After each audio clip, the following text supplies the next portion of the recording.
These are 4 goals that I want us all to consider to stop chasing as we approach 50 years old in order to enjoy our journey, the time that we have left, even more. And the first one is to stop chasing career advancement and to really focus on the joy and the purpose of our career in what we're doing. You know, in your 20s, if you can get a promotion early and to get a $10,000 a year raise, a $20,000 a year raise, that is going to compound over a 30, 40-year career.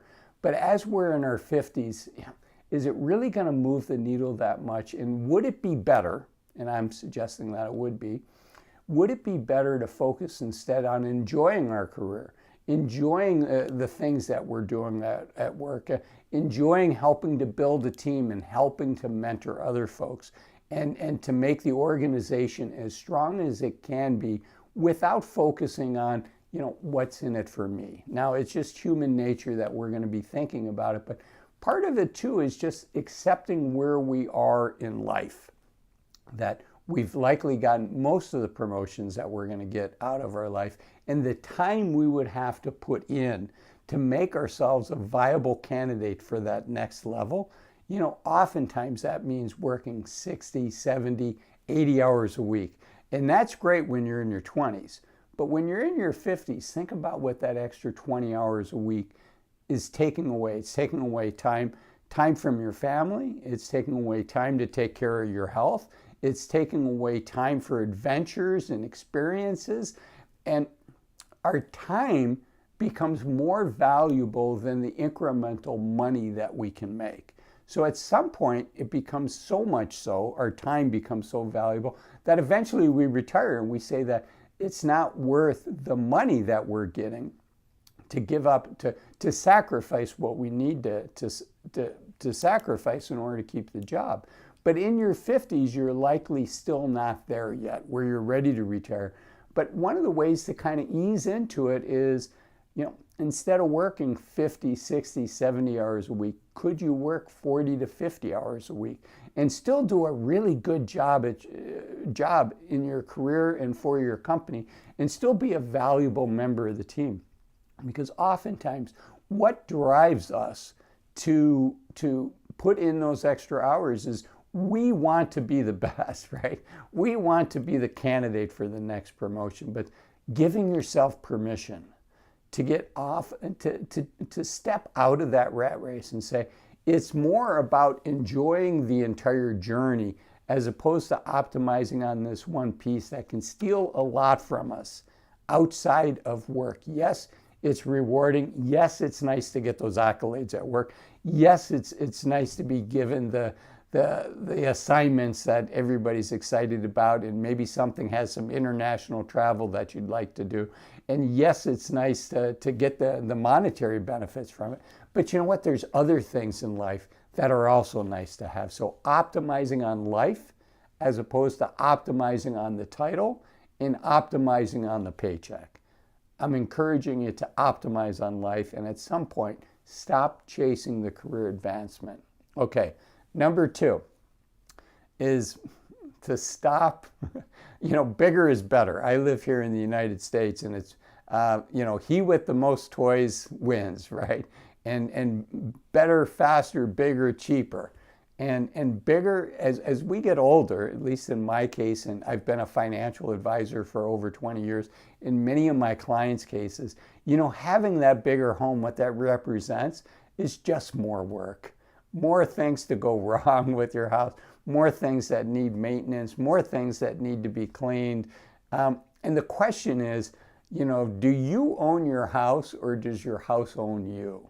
And so at least in my case, when the kids left for college, I was in a fairly large house in the town I was in, and I just wanted to simplify. I wanted a smaller house. I wanted less maintenance. I bought another house that was 1/3 of the size. And the organization, the HOA, takes care of all the maintenance on the outside. And you know what? I do not miss shoveling snow, and I don't miss finding a contractor to get the house painted every 3 or 4 years. And I don't miss, you know, calling when different maintenance things need to be done. There's just, life is simpler. And so the bigger house. I think that's one of the things that we can all quit pursuing, particularly when we move. You know, that tends to be the time that we're tempted. You know, we're moving anyways. We've got to pack up everything. We move to the new town and we just kind of get this square footage creep that takes place. The realtor shows us different houses and, oh, that's nice. It has an entertainment room, and oh, that's nice. It has an extra bedroom that we could use as an office or as a weight room, whatever it is. But at some point, you know what? It's just nice to go to the health club and let them worry about maintaining things and things like that. So that's the second one. The third one is just more, stop pursuing stuff. It's not the stuff that gives us the happiness.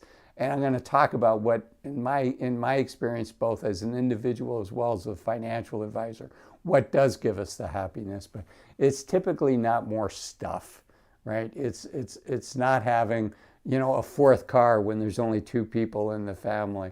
It's not having 50 pairs of shoes instead of 20 pairs of shoes. It's not this stuff. We all have these cardboard boxes showing up at our house week after week after week. And I know people that don't even open the cardboard boxes. They just have so much stuff. And is the stuff bringing you joy? If it is bringing you joy, great. You be you. But if it's not, I just want to put some things on a radar screen that I've seen. I have an interesting vantage point. I'm very fortunate to work with people. Most of us live our own lives, and that's how we learn our lessons. I've been fortunate in my job to be able to walk alongside my clients over 10, 20, 30 years and see their experiences. I've been a financial advisor for 2 decades of that, and I just have friends that for 30 years I've been walking alongside them. And these are some of the things that I've learned. And maybe one of the most important things is to stop comparing ourselves to other people. And that is one of the things that's giving me an immense amount of freedom in my life, is when I stopped comparing myself and saying, am I doing as well as, you know, one of my high school classmates or one of my college classmates or one of my business school classmates? Am I doing as well as them? And you know, it's very liberating. It's very freeing to say, you know what? There's 9 billion people in the world. I just need to make sure that I'm building my life as opposed to comparing myself to other people. And for me, that's been very liberating. So what have I seen people do that have brought them joy? It's really people focusing on their purpose. You know, what are their hobbies? Whether it's a hobby or volunteering, what are the things that really bring them joy, either in work, outside of work, with the family? It's focusing on relationships, maybe your elderly parents, maybe your younger kids. It's really thinking about, how much more time do I have with them? How many more summers do I have with them? How many more holidays do I get to celebrate with them? And really making the most of each of those times that we do get to be together. And then for me, I love adventures, right? So it's about relationships. It's about adventures. For me, I like to travel. There's no shortage of adventures the way I travel. I like to take public transportation when I'm in the country.